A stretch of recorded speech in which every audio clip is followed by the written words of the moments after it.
സർപ്പദോഷം സത്യമോ മിഥ്യയോ എന്നൊരു ചോദ്യമുണ്ട്. വളരെ പ്രധാനപ്പെട്ട ഒരു കാര്യമാണ്. സർപ്പദോഷത്തിൻ്റെ പേരിൽ ഒരുപാട് പേർക്ക് പ്രയാസങ്ങളും അസ്വസ്ഥതകളും ഒക്കെ നാട്ടിൽ ഉണ്ടാകാറുണ്ട്.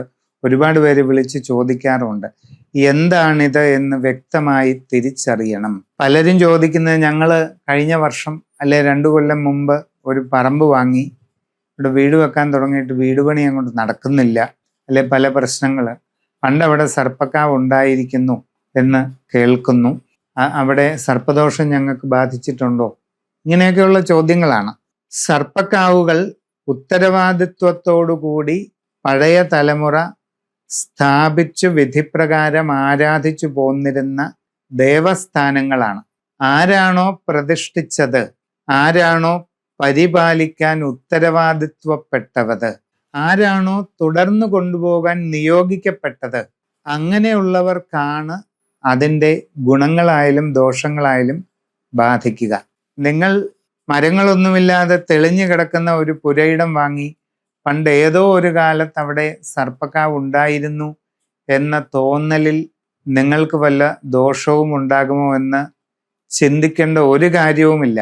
അങ്ങനെയൊന്നും ഉണ്ടാകുന്നതല്ല. ഇതിനൊക്കെ വളരെ വ്യക്തമായ ഭാവങ്ങളുണ്ട്.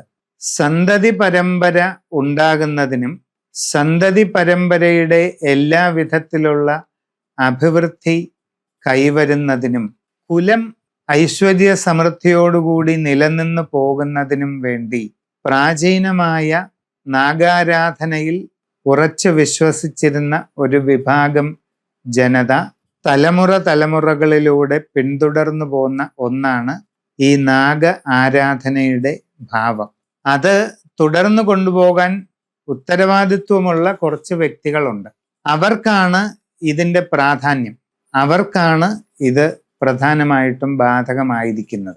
നിങ്ങളുടെ കുടുംബത്തിൽ സർപ്പക്കാവ് ഉണ്ടായിരുന്നിരിക്കുകയും കാലക്രമത്തിൽ അത് വ്യക്തമായി ആരാധനയും മറ്റും തുടർന്നു കൊണ്ടുപോകാനുള്ള ഉത്തരവാദിത്വം നിങ്ങൾക്ക് വരികയും നിങ്ങൾ താല്പര്യക്കുറവ് കൊണ്ടോ അല്ലെങ്കിൽ ഉപേക്ഷ കൊണ്ടോ അത് വേണ്ട രീതിയിൽ ചെയ്യാതെ അവഗണിക്കുകയും ചെയ്താൽ ഒരുപക്ഷെ നാഗ അനുഗ്രഹക്കുറവ് കൊണ്ടുള്ള ചില പ്രയാസങ്ങൾ നിങ്ങളിലേക്ക് വന്നേക്കാം.